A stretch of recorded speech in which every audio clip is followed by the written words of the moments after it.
로마서의 말씀 오직 의인은 믿음으로 말미암아 살리라 하는 큰 주제를 가지고 지금 이 로마서의 말씀을 사도 바울이 기록하고 있습니다. 신약 성경은 여러분 잘 아는 것은 복음서가 있어요. 사복음서죠. 마태, 마가, 누가, 요한복음. 그다음에 이제 역사서라고 해서 사도행전이 있고, 그다음에 거기에 이어서 나오는 것이 지금 로마서부터 요한 1, 2, 3서에 이르는 서자가 붙은 뭐 고린도서, 갈라디아서, 뭐 에베소서 하는 이 서자가 붙은 편지 글들이 나오고요. 맨 마지막에 요한계시록 해서 지금 이 서신서와 더불어서 묵시문학, 예언서라고 말하는 것으로 이렇게 네 부분으로 나눠져 있어요. 구약 성경하고 동일한 패턴을 갖고 있죠. 구약 성경은 창세기부터 시작해서 율법서, 신명기까지 율법서가 되고, 그 다음에 역사서, 그 다음에 시편, 잠언 하는 여러분들이 문학서적이라고 이야기하는 이 성문서, 그 다음에 이제 이사야서부터 시작해서 말라기까지 이어지는 예언서들에 관한 이야기, 네 부분으로 되어 있어요. 그러니까 똑같은 패턴과 구조로 되어 있으면 이 서신서에 대한 가치가 어떻게 초대교회가 하나님의 말씀들을 모아서 이것이 교회의 하나님의 말씀으로 공포하고 그리고 하나님께서 우리에게 주시는 말씀으로 받았는가 하는 것을 생각해 볼 수 있는 귀한 그런 근거가 되더라 이 말이에요. 사실 로마서 그러면 로마에 있는 교회에 보내는, 교인들에게 보내는 편지 글, 편지예요. 제가 오늘 1절에서 또 17절까지 이렇게 말씀을 보았지만 이것도 좀 읽어보니까 꽤 길잖아요. 근데 이 로마서가 16장까지 있으니까 16장을 편지를 받으면 여러분들이 뭐 오전에 한 절 읽고 한 장 읽고 오후에 또 한 장 읽고 내일 또 쉬었다가 또 한 장 읽고 그렇게 안 읽잖아요. 처음부터 끝까지 한 번에 쭉 다 오죠. 그렇죠? 저희들이 우리에게 편지를 보냈어요. 4페이지짜리 왔어요. 하루에 한 페이지씩 보진 않잖아요. 한꺼번에 다 보고 통째로 알죠. 로마서도 마찬가지로 로마에게 보내는 편지글을 통째로 보는 거죠. 그런데 이제 2000년 전에 기록돼서 보내진 이 편지에 그러한 대상과 그 배경과 거기서 나오는 여러 가지 얘기들 때문에 현대어로 지금 번역을 하고, 그리고 성경 말씀 속에서 이것이 지금 이야기하는 것이 어떤 것이다라는 것을 좀 더 구체적으로 알기 쉽게 풀어서 여러분들에게 말씀을 전하다 보니까 이게 설교가 되고 이게 해석이 되고 강해가 되고 뭐 그렇게 되는 거겠죠. 근데 중요한 것은 편지글이라 이 말이에요. 이것이 한 개인에게 보내는 편지도 있었어요. 디모데서, 디도서 이런 것은 한 개인에게 보내는 편지였고, 지금 이건 교회의 교인들 전체를 대상으로 보냈어요. 근데 어떻게 편지로, 개인이 쓴 편지의 글이 하나님 말씀에 들어와 있겠는가? 이상하지 않아요? 제가 여러분들에게 이렇게 설교를 쓰고 또는 신앙적인 권면을 써서 했다고 해서 이게 하나님의 말씀으로 기록되지는 않잖아요. 목사님께서 우리에게 이런 말씀을 주셨다, 우리에게 이렇게 깨닫게 해주셨다, 이렇게 설명을 해주셨다, 신앙의 공고를 해주셨다, 그렇게 얘기를 하죠. 하나님이 우리에게 말씀해 주셨다 이렇게는 안 하잖아요. 근데 성경에 지금 사도 바울이 로마 교인들에게 쓴 이 편지글을 초대교회는 하나님의 말씀으로 받아서 이것을 성경에 거룩한 하나님의 말씀으로 집어넣었다 이 말이죠. 이 외에도 성경 외적인 것에 외경이라고 있어요. 성경에 들어오지 않은 외경. 복음서도 여러분 사복음서만 들어와 있지만 뭐 베드로 복음서부터 시작해서 뭐 유다 복음까지 나오는 판이니까 여러분들이 뭐 여러 가지 외경들이 있고, 위경이라서 이 가짜 비슷하지만 뭔가 다른 그런 성경 외의 것들도 사실은 많아요. 학문적으로 연구하는 분들은 그런 것까지 다 이제 보고 있죠. 그런데 어떻게 이 로마의 교인들에게 보낸 편지글이 하나님 말씀으로 들어와 있을까? 큰 그림에서 한번 봐야 돼요. 초대교회에서는 이 로마에 보낸 편지글을 로마 교회만 보지 않았다는 거예요. 이것을 공교회, 여러 교회가 필사본을 가지고 돌아보면서 이게 신앙의 도리가 이런 거구나. 사도 바울이 이 글을 로마 교인들에게 신앙을 깨닫게 하고 신앙의 본질적인 문제를 이야기하기 위해서 이걸 썼던 것을 여러 교회에서 돌아가면서 읽으면서 이게 은혜가 되고 하나님께서 사도 바울을 통해서 우리에게 이런 깨달음과 이런 믿음의 확증과 이런 신앙생활의 기본을 가르쳐 주셨구나. 그렇게 받아들이면서 교회에 주시는 하나님의 말씀으로 받은 거예요. 이해가 되십니까? 그러니까 하나님께서 이렇게 그냥 막 돌판에 기록해가지고 기적적인 어떠한 그런 사건들로 해서 이 하나님의 말씀을 받아라 그래서 주신 것이 아니라 그 교회가 갖고 있는 고린도서 같은 경우는 우리가 새벽에도 계속 보지만 그 교회에 어마어마한 많은 문제들이 있었던 것을 가지고 하나하나 문제를 다 지적하면서 그것이 어떻게 잘못되었고 어떻게 신앙생활을 해야 되고 하는 것들을 일일이 다 지적하고 가르치는 그렇게 말씀으로 다가왔는데 그게 고린도 교회의 치부를 드러내는 것이 아니라 교회에서 모여서 신앙생활하다 보면 이런 문제들이 생기는데 이럴 때는 우리가 문제를 하나님 안에서 이렇게 해결해야 되겠구나. 이런 지혜를 배우고 하나님 말씀 안에 바른 길로 인도함을 받는 놀라운 은혜를 얻었다 이 말이에요. 그래서 이것이 기록된 하나님의 말씀으로 그렇게 선택되었고 초대교회는 이것을 하나님의 말씀으로 공포하면서 지금 전통적으로 우리가 로마서가 하나님의 말씀으로 받았다 그렇게 얘기하는 거죠. 여러분 캐톨릭으로 가보면 우리 개신교하고 캐톨릭하고는 조금 이게 여러분 공동 번역이라고 하는 것을 보면 거기에 몇 권의 성경들이 더 추가되어 있어요. 말라기서부터 마태복음 사이에 들어가 있는 예를 들어서 유명한 마카비서, 집회서 이런 것들을 보면 그게 어쨌든 그 예수님 말라기하고 예수님 오시기 전까지 역사적인 그런 사건들과 기록들이 되어져 있는 것. 그러니까 캐톨릭에서 지금 성경으로 받아들이는 권수하고 개신교에서 성경을 받아들이는 권수가 다르다. 그것만 알아도 우리가 사실은 이게 하나님의 말씀으로 받는 것이 우리가 공교회, 이 교회에서 어떻게 신앙 고백하고 이 말씀을 기록된 하나님의 말씀으로 고백하고 있는가 하는 것은 우리가 알게 되죠. 이 로마서의 전체적인 큰 주제는 로마서 1장 17절에 여러분 잘 아시는 것처럼 복음에는 하나님의 의가 나타나서 그렇죠? 믿음으로 믿음에 이르게 하나니 오직 의인은 믿음으로 말미암아 살리라. 그래서 믿음으로 말미암는 하나님의 의에 관한 이야기. 이것이 정말 여러 가지 그런 믿음으로 말미암는 하나님의 의에 대해서 설명하면서 여러 가지 그런 증거들을 대고 결국 그 예수 그리스도 안에서 거듭난 신앙생활은 과연 어떻게 그의 삶 속에 나타나는가? 우리가 하나님을 아바 아버지라고 부르며 하나님의 자녀로서 이 땅에 어떻게 삶을 살아가야 되는가 하는 이야기로 맨 마지막 결론까지 나아가는 것을 보게 되죠. 예수 믿는다는 게 무엇인가? 이 로마서는 사실은 이 교회 역사 속에 지대한 역사를 공연을 해서 많은 분들이 이 말씀을 듣고 돌이키고 회개하고 해서 신앙생활이 잘못된 길로 갈 때 믿음으로 말하는 하나님의 의에 대한 이야기들을 개신교가 마틴 루터가 종교개혁을 할 때 로마서 1장 17절에 오직 믿음으로 오직 성경으로 오직 하나님의 은혜로 이렇게 캐치프레이를 걸고 신앙의 바른 자세를 갖기를 원했던 그러한 역사를 우리가 보게 되죠. 마찬가지죠.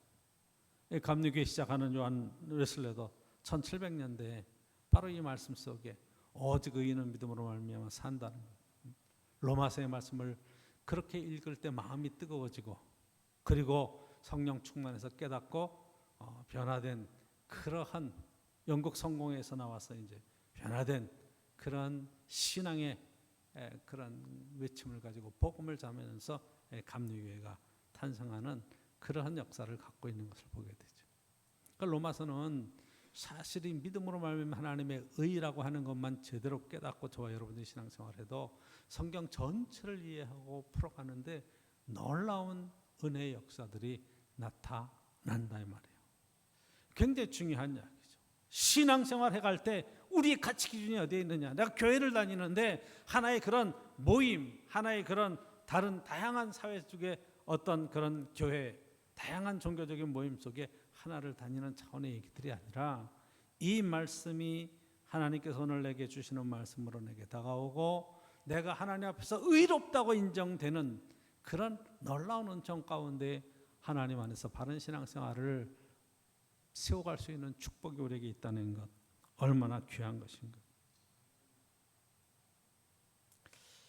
그래서 오늘 본문 속에서 여러분들이 봐야 될 것은 사도 바울의 신앙 고백입니다. 1절 보시면 예수 그리스도의 종 바울은 사도로 부르심을 받아 하나님의 복음을 위하여 택장함을 입었으니, 그렇죠? 사도로 부르심을 입고 뭐를? 복음을 위해서, 하나님의 복음을 위해서 택장함을 입었다. 그래서 이 지금 1장의 이야기는 하나님의 복음에 관한 이야기예요. 복음. 2절 보면 이 복음은, 그렇죠? 하나님의 선자들을 통하여 그의 아들에 관하여 성경에 미리 약속하신 것이라. 복음의 핵심적인 내용은 뭐냐? 성경에 약속하신 하나님의 아들에 관한 얘기. 하나님의 아들에 관한 얘기가 복음의 핵심적인. 3절 보시면 그의 아들에 관하여 말하면 육신으로는 다윗을 통로하셨고, 4절 성경의 영으로는 죽은 자 가운데서 부활하사 능력으로 하나님의 아들로 선포되셨으니 곧 우리 주 예수 그리스도시라. 예수님의 죽으심과 부활을 얘기하면서 이게 복음의 핵심적인 내용은 예수 그리스도인데, 예수 그리스도의 죽으심, 십자가의 죽으심과 부활하셔서 하나님의 아들로 선포되신 그러한 은혜의 이야기, 복음의 핵심적인 내용을 쓰고 있어요. 마태복음에도 또 누가복음에도 복음에 관한 얘기를 할 때 이런 얘기를 하죠. 온 백성에게 미칠 큰 기쁨의 좋은 소식을 너에게 전하노라. 천사가 나타나서 목동들에게 하는 얘기죠.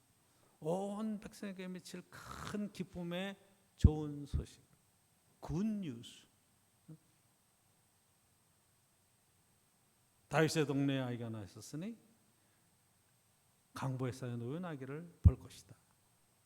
이 땅에 아기로 찾아오시는 예수 그리스도에 대한 이야기를 온 세상에 미칠 큰 기쁨의 좋은 소식, 복음이라고 선언하고 있는 거예요. 예수 그리스도가 이 땅에 오셨다. 오셔서 한 일이 뭐냐? 십자가에 우리의 죄를 위해서 죽으시고 부활하셔서 이 땅에 육신의 삶의 끝이 아니라 영원한 하나님 나라에 대한 소망을 우리에게 베풀어 주셨다. 이것을 증언하려고 지금 사도 바울은 하나님께서 나를 특정하시고 이 복음의 사도로 부르심을 입었다, 이렇게 선언하는 것을 보게 되죠. 그래서 사실은 계속되는 이야기는 여러분 8절 9절에 보면 내가 이 복음의 증인이 돼서 너희들의 가기를 굉장히 사모하고 원했다. 10절 보시면 어떻게 하든지 이제 하나님의 뜻 안에서 너희에게로 나아갈 좋은 길 얻기를 구하노라. 어떻게 하든지 너희들의 가기를 원했는데 근데 계속 이 길이 막혔다는 거예요. 왜 가려고 그러냐? 11절 보면 내가 너희 보기를 간절히 원하는 것은 어떤 신령한 은사를 너희에게 나눠주어 너희를 경고하게 하려 함이라. 신령한 은사를 나눠주기를 원했다. 이 신령한 은사가 뭐냐? 바로 이 복음이라는 거죠. 복음이. 그래서 15절에 뭐라고 얘기해요? 그러므로 나는 할 수 있는 대로 로마에 있는 너희에게도 복음 전하기를 원하노라. 복음의 핵심적인 내용. 16절 보면 내가 이 복음을 부끄러워하지 않는다. 부끄러움을 부끄러워하지 않는다. 복음에는 모든 믿는 자에게 구원을 주신 하나님의 능력이 됩니다. 이 복음은 예수 그리스도가 이 땅에 찾아오심에 관한 얘기, 부활하심에 관한 얘기가 아니라 그 복음을 믿는 사람들에게 베풀어 주시는 하나님의 놀라운 구원의 메시지가 그 가운데 들어있다. 그러니까 이것은 정말 성경 전체에 들어있는 핵심적인 복음의 내용과 구원의 방법을 이야기하는 거죠. 17절 보십시오. 복음엔 하나님의 의가 나타나서 믿음으로 믿음에 이르게 하나니, 그렇죠? 믿음으로 믿음에 이르게 한다. 이거를 잘 해석을 해야 돼요. 여러분들이 이걸 잘 이해를 해야 돼요. 믿음으로 믿음에 이르게. 자, 그래서 오늘 본문 속에서 저 여러분들이 먼저 꼭 기억해야 될 것은 우리의 믿는 믿음의 도리가 무엇인가. 나 교회를 다녀요. 나 예수 믿어요. 이렇게 고백을 하잖아요. 그건 복음 안에 예수 그리스도가 이 땅에 오신 하나님의 아들이십니다. 예수님은 곧 그리스도이십니다. 예수는 이름이고 그리스도는 직분이에요. 그분이 메시아였다 이렇게 표현하는 거예요. 구약 성경에 이스라엘을 구원하실 메시아를 기다리고 있는 바로 그 메시아가 예수님이셨다. 이 이야기를 예수 그리스도 이렇게 붙이는 거예요. 여러분 기독교라고 말하는 이 기독이라는 말이 그리스도라는 말이에요. 그 한자어로 표현하면 기독이에요. 그래서 기독교는 그냥 이렇게 말하면 그리스도교예요. 신앙생활하면서 저와 여러분들이 바로 이 부분을 굉장히 중요하게 생각을 해야 돼요. 나는 어떤 신앙을 갖고 있는가? 나 교회를 다녀요. 나 하나님을 믿어요. 여러분 하나님을 믿는 다양한 신앙의 그런 종교들이 있어도 예수님이 하나님의 아들이시고 그리고 그리스도이심을 고백하는 것은 성경에 증거하는 것 외에는 없어요. 그래서 예수님이 구원이 완전하지 않다고 말하는 것들은 다 이단이 되는 거예요. 왜? 여기에 완전한 구원의 축복의 메시지가 있기 때문에. 다른 여러분 기독교 이단들이 굉장히 많아요. 여호와를 섬겨야 된다. 여호와의 증인서부터 시작해가지고 여러분 뭐 하나님의 교회고 뭐고 다 그냥 여러 가지 얘기를 하는데 핵심적인 것이 빠지는데 복음의 핵심적인 내용이 빠진 거예요. 그건. 예수님이 누구신가에 대한 신앙 고백이 빠졌다 말이에요. 예수님으로 안 돼. 제2의 메시아가 나타나야 돼. 내가 그 예수의 그런 구원자의 그 능력을 감당하고 있어. 하늘나라에 두 감람나무가 있는데 하나는 예수님이고 하나는 나야. 뭐 이런 헛소리 하는 신천지 같은 경우도 다 이단에 들어가는 것이 왜?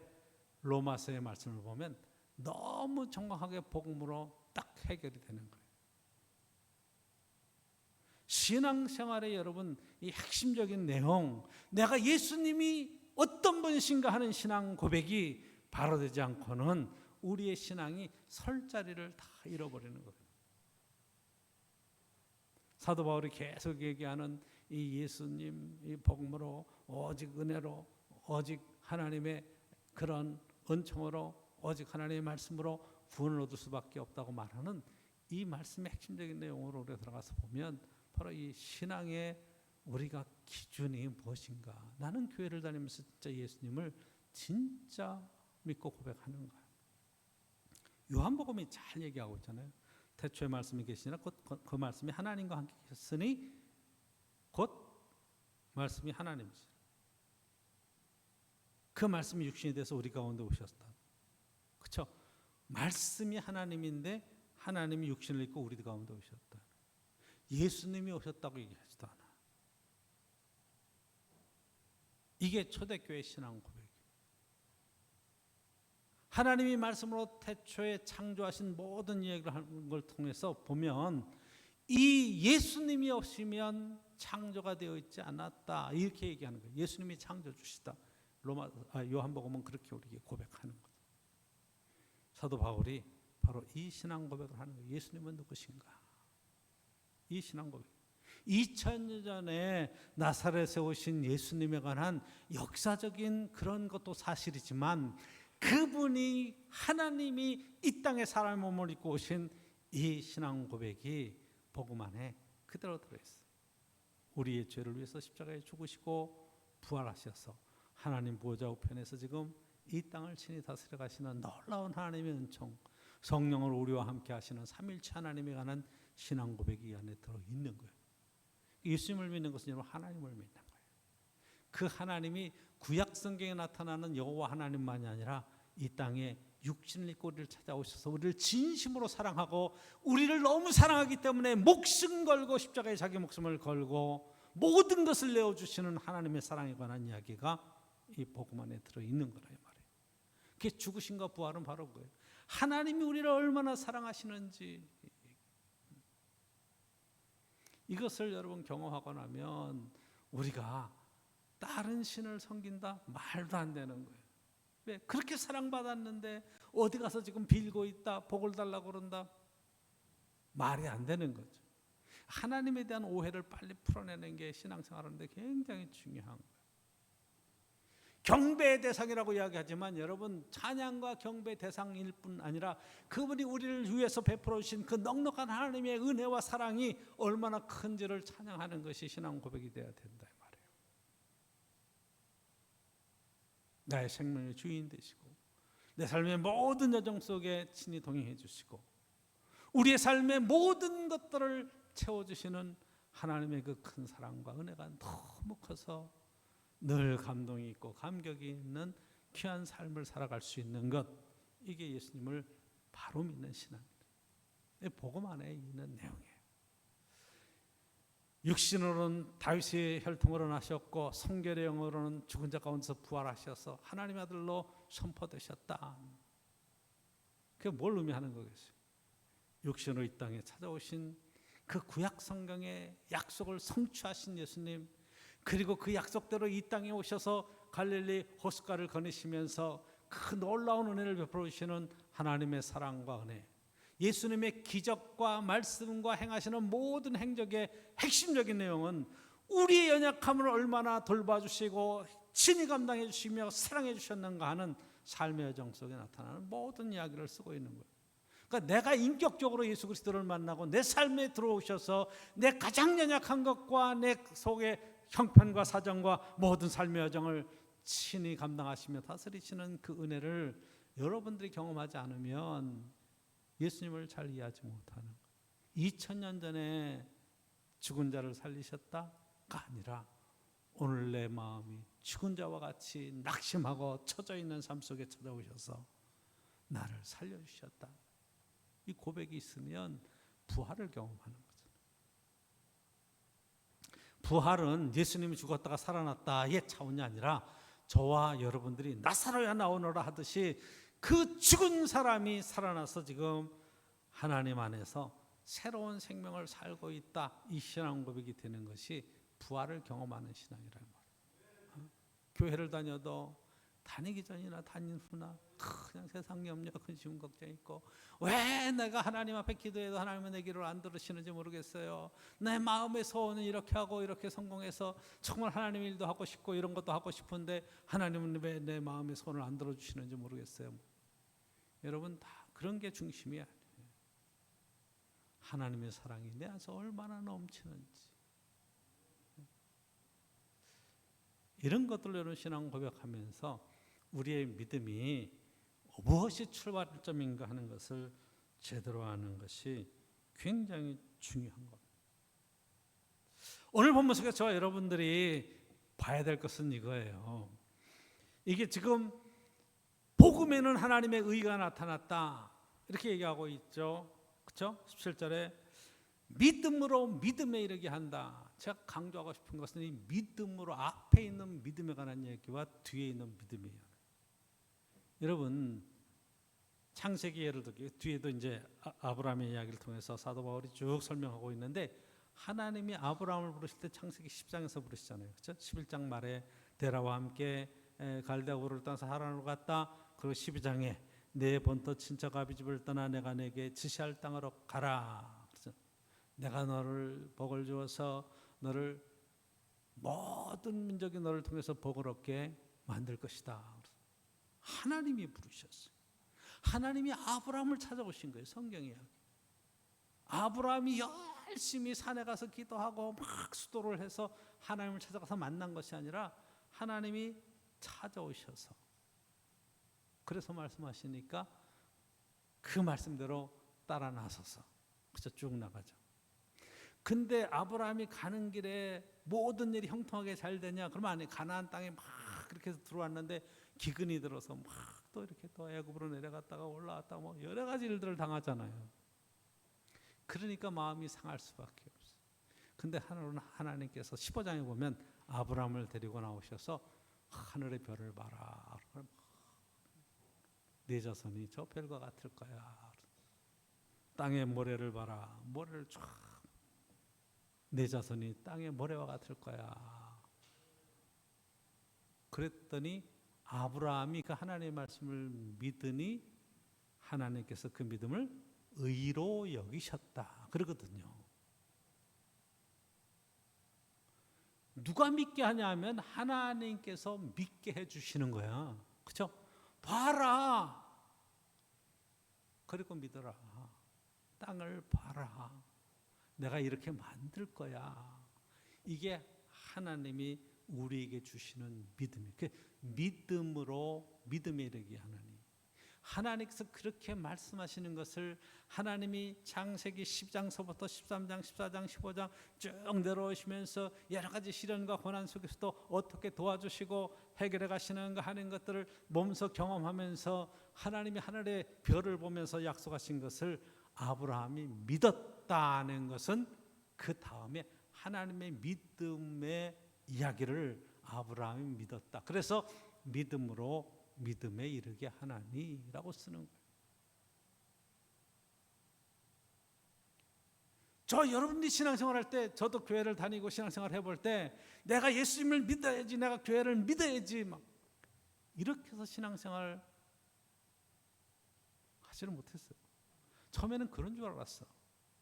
그런데 성령이 임하시고 깨닫고 나니까 하나님께서 모든 것들을 준비해 놓으시고 내가 하는 길에 나를 만나주시는 놀라운 은혜의 사건들이 있었던 거예요. 아, 하나님께서 이렇게 준비하시고 나를 만나주셨구나.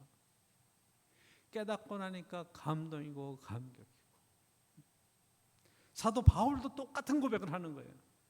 내가 여호와 하나님을 믿는다고 그리고 열심히 애를 썼는데 예수 믿는 사람 잡아가두고 오게 가두고 그렇게 하다가 예루살렘에서 핍박하다가 그리고 다메섹으로 예수 믿는 사람 잡을 공문을 가지고 가다가 그때 예수님을 만났다. 예수님이 나를 찾아오셨다.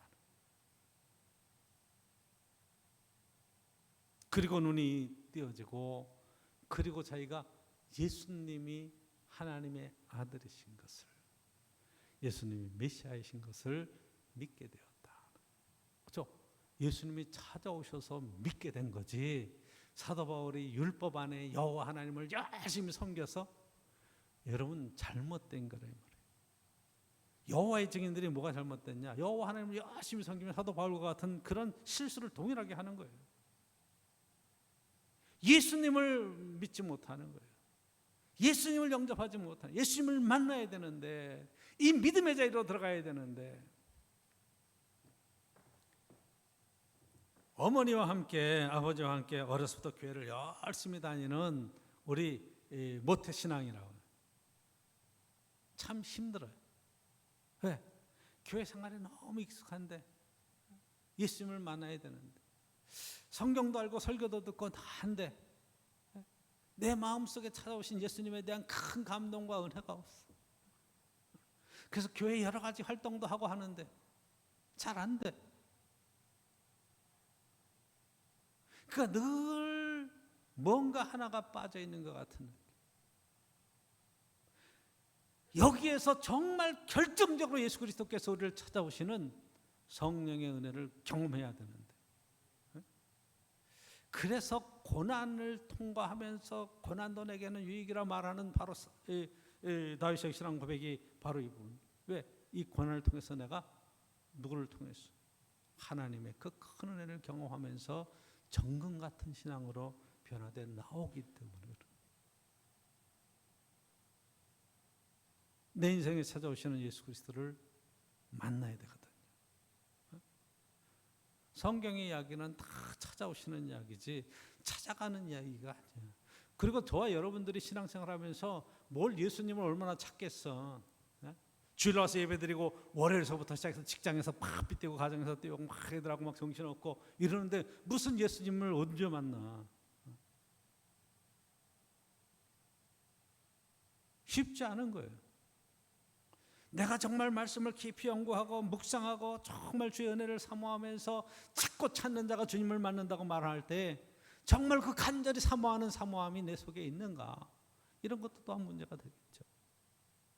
믿음으로 믿음에 이르게 하나니 바로 이렇게 찾는 자. 마틴 루터도 마찬가지예요. 이 로마서를 읽으면서 그는 수도사였잖아요. 신부였잖아요.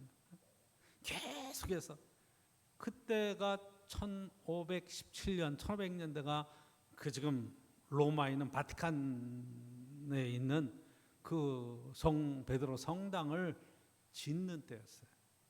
그러니까 전국적으로 전 세계로 이 성당마다 헌금을 걷는 거죠. 그러니까 헌금 걷는 그런 부흥회를 와서 하는 거예요. 여러분들이 내는 헌금을 정말 이 헌금통에 드려지는 순간에, 그 헌금이 떨어지는 순간에 여러분의 부모의 영혼이 여러분 이 연옥이라고 있어요. 캐톨릭에는 이제 천국과 지옥 사이 연옥에 가 있는, 연옥에 있다가 천국으로 갈 것이다, 지옥에 있다고 천국으로 갈 것이다. 이게 근데 아무리 이 신부가 성경을 보고 연구를 해도 그런 얘기는 성경에 없거든요. 오직 의인은 믿음으로 말미암아 살리라. 이게 아닌데, 성경 말씀은 그게 아닌데. 그래서 잘 아는 대로 이걸 한번 토론을 해보자. 이게 어떤 게 맞는 건가. 그런데 그렇게 이의를 제기하는 루터를 미텐베르그 성의 그 앞에다가 95개 조항을 걸어서 토론 제목을 쭉 놨는데, 그걸 보고 루터를 파문시켜 버리는 거예요. 왜? 교회 권위에 도전했다. 그래서 루터가 캐톨릭이 잘못됐다. 오직 하나님의 은혜로, 믿음으로, 오직 의인은 믿음으로 말미암아 산다고 말했는데, 이 이야기는 세 번째로 중요한 것이 뭘 해서 구원을 받는 게 절대로 아니다. 내가 교회에 뭐를 헌금을 했다, 뭘 헌신을 했다, 내가 교회 한 게 얼마인데, 그런 것도 소용없다. 여러분, 세상 종교는 뭐라고 하나? 에이, 정성이 부족하구나. 여러분, 정성으로 되는 게 아니라는 거예요. 열심으로 되는 게 아니라는 거예요. 그런 차원의 얘기가 아니에요. 하나님께 뇌물을 드려서 그런 거 아니라는 거예요. 근데 요즘 다 그런 가치관으로 이런 것들을 보니까 이게 신앙생활에 문제가 생기는 거죠.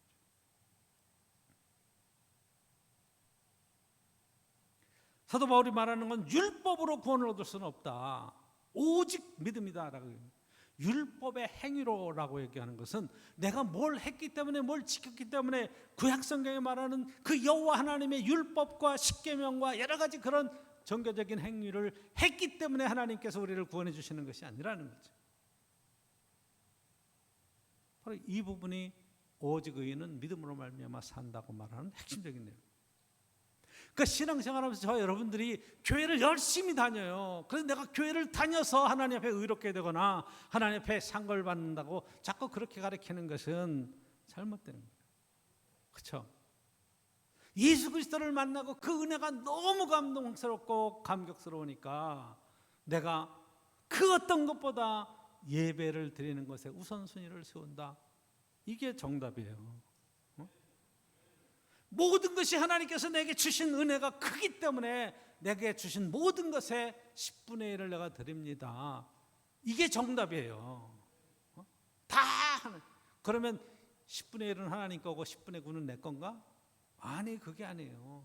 다 하나님께로부터 우리에게 왔다. 신앙 고백을 하는 거예요. 오늘이 주일날이잖아요. 그러잖아요. 우리는 주일. 저도 이렇게 식당 가서 볼 때 주일은 쉽니다 뭐 이런 거 써놓으면 마음이 흐뭇해. 그렇죠? 목사님 흐뭇해요. 그래도 신앙생활 잘하는구나. 여기서 더 팔아줘야지. 같은 교인들이구나. 뭐 이런 생각들이 들어요. 그러면 주일만 주일이에요? 이날만 주님의 날이야? 월요일은 달의 날, 화요일은 불의 날, 수요일은 물의 날, 그래요? 그런 게 안에 있잖아요. 모든 날이 주님의 날이에요. 주님께서 우리에게 주신 귀한 날이에요. 이 날을 가지고 세상 속에서 빛과 소금의 역할을 감당하고 하나님의 뜻을 따라 살 수 있는 그런 신앙의 열정이 우리에게 꼭 필요한 거고, 그렇죠? 그래도 이 날은 구별해서 주님 부활하신 날, 정말로 은혜 가운데 주님 죽으신과 부활을 기억하고 주님이 나를 위해서 베풀어 주신 그 큰 사랑을 기억하면서 함께 예배드리는 귀한 날, 이렇게 구별하는 게 맞는 거잖아요. 그래서 신앙 고백이라고 말하는 것이 오직 의인은 믿음으로 말미암아 산다고 말하는 것은 모든 것의 주인이 되시는 하나님의 은혜에 대한 신앙 고백이 있을 때 그 믿음으로 사는 거죠. 그렇죠? 뭘 자꾸 우리가 행동을 하기 때문에 뭘 했다 이렇게 표현하면 잘못된 거다. 그러면 행동은 어떻게 표현돼야 돼요? 믿음 있는 사람은 당연히 그렇게 사는 거예요. 진심으로 사랑하면 존중하는 겁니다. 이해하세요? 내가 진심으로 사랑하면 그 사랑하는 사람 때문에 모든 것을 거는 거예요. 그게 진짜 사랑이에요. 내가 자식을 사랑하기 때문에 자식을 위해서 목숨을 거는 거예요. 그게 부모의 사랑이에요.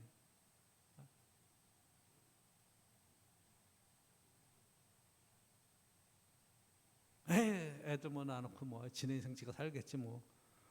부모 역할을 안 하는 부모도 있어요. 그럼 부모가 자격이 없는 거죠. 사랑이 뭔지 모르는 거예요.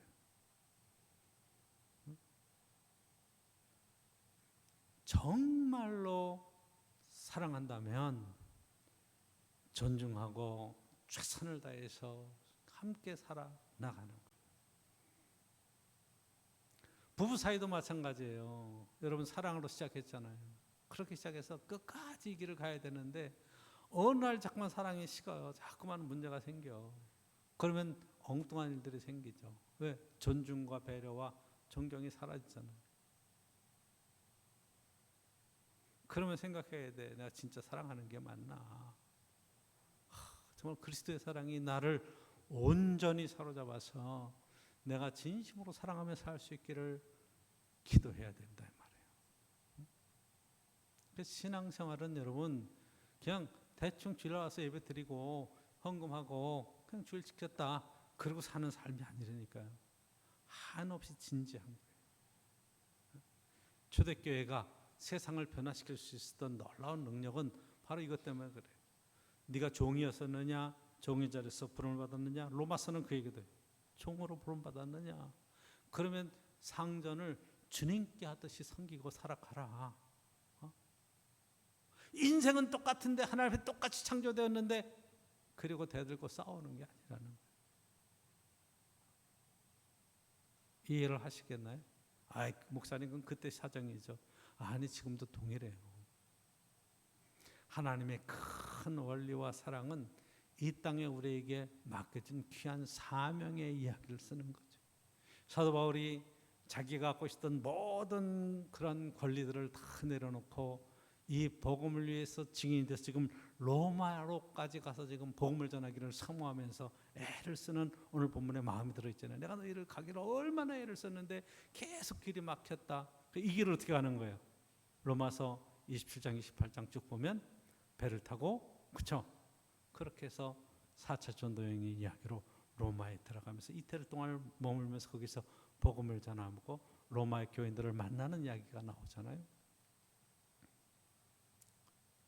신앙생활은 오직 믿음으로 산다.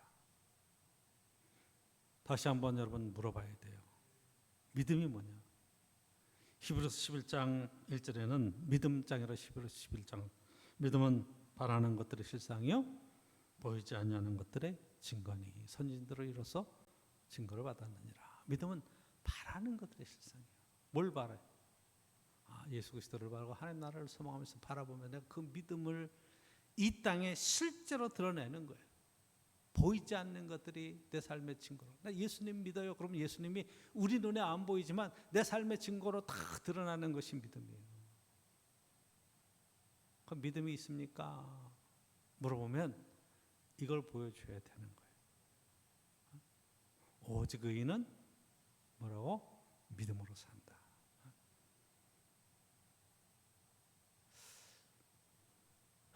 이게 굉장히 중요해요.